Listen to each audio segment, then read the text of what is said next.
സംസ്ഥാനത്ത് കർശന നിയന്ത്രണങ്ങളുമായി driving test രീതി പരിഷ്കരിച്ചതോടെ ലൈസൻസ് നേടാൻ ഇനി കടമ്പകളേറെയാണ്.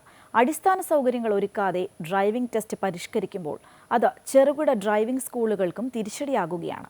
പുതിയ ടെസ്റ്റ് രീതി നടപ്പാക്കുന്നതിനാവശ്യമായ അടിസ്ഥാന സൗകര്യങ്ങൾ സർക്കാർ ഒരുക്കി നൽകിയില്ല എങ്കിൽ ശക്തമായ സമരത്തിനൊരുങ്ങുകയാണ് സംസ്ഥാനത്തെ 6000-ഓളം വരുന്ന ഡ്രൈവിംഗ് സ്കൂളുകൾ.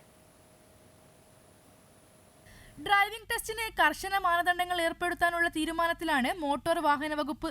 എന്നാൽ ഇതിനെതിരെ കടുത്ത എതിർപ്പുമായി രംഗത്ത് വന്നിരിക്കുകയാണ് ഡ്രൈവിംഗ് സ്കൂളുകൾ.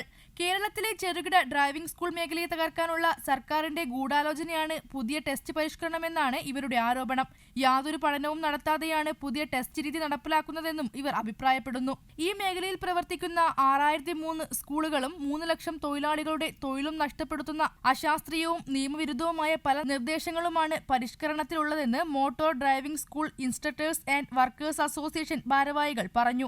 ഒരു കാരണവശാലും നടപ്പിലാക്കാൻ പറ്റാത്ത രീതിയിലുള്ള ഒരു പരിഷ്കാരങ്ങളാണ് ഡ്രൈവിംഗ് ടെസ്റ്റ് സ്ഥലങ്ങളിൽ പറഞ്ഞിരിക്കുന്നത്. അപ്പോൾ ഈ ഡ്രൈവിംഗ് സ്കൂളുകാരെ വിഷമത്തിലാക്കുന്ന, അതായത് അവരുടെ ഈ ഉപജീവന മാർഗം തന്നെ ഇല്ലായ്മ ചെയ്യുന്ന രീതിയിലുള്ള ഒരു പരിഷ്കാരങ്ങളാണ് മന്ത്രി ഇവിടെ നടപ്പിലാക്കിയിരിക്കുന്നത്. അത് പൂർണ്ണമായിട്ടും ഞങ്ങൾ എതിർക്കുകയാണ്. അതിലെ ഓരോ കാര്യങ്ങളും ഞങ്ങൾ അത് ഗണ്ഡിക്കുകയാണ്. പുതിയ ഡ്രൈവിംഗ് ടെസ്റ്റ് പരിഷ്കാരങ്ങൾ നടപ്പിലാക്കാൻ ഡ്രൈവിംഗ് സ്കൂളുകൾക്ക് 50 മുതൽ 70 സെന്റ് വരെ ഭൂമി കണ്ടെത്തേണ്ടി വരും.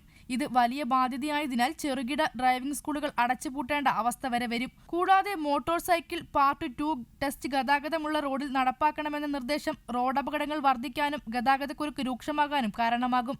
ജനസാന്ദ്രത കുറഞ്ഞ നമ്മുടെ സംസ്ഥാനത്ത് നിലവിൽ 120 ടെസ്റ്റ് നടക്കുന്നത് 30 കുറയ്ക്കുന്നത് ഗതാഗത നിയമലംഘനത്തിന് വഴി തുറക്കുമെന്നും ഭാരവാഹികൾ അഭിപ്രായപ്പെട്ടു. ഇപ്പോൾ തന്നെ കേരളത്തിലെ 86 ഡ്രൈവിംഗ് ടെസ്റ്റ് സെന്ററിൽ 9 സ്ഥലങ്ങളിൽ മാത്രമേ ഉള്ളൂ മോട്ടോർ വാഹന ഡിപ്പാർട്ട്മെന്റ് കീഴിൽ പ്രവർത്തിക്കുന്ന ഡ്രൈവിംഗ് ഗ്രൗണ്ട് ഉള്ളത്.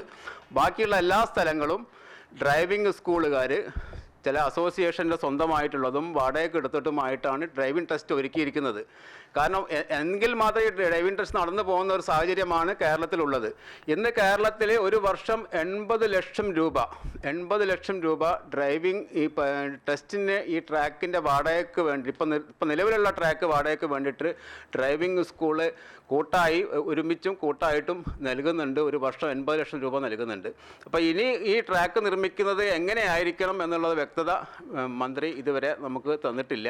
പുതിയ ടെസ്റ്റ് രീതി നടപ്പിലാക്കുന്നതിന് ആവശ്യമായ അടിസ്ഥാന സൗകര്യങ്ങൾ സർക്കാർ ഒരുക്കി നൽകണമെന്നതാണ് ഡ്രൈവിംഗ് സ്കൂളുകളുടെ ആവശ്യം. അല്ലാത്തപക്ഷം സെക്രട്ടേറിയറ്റ് ഉപരോധം അടക്കമുള്ള ശക്തമായ സമര പരിപാടികൾക്കൊരുങ്ങുകയാണിവർ. അമൃത ന്യൂസ്, കോഴിക്കോട്.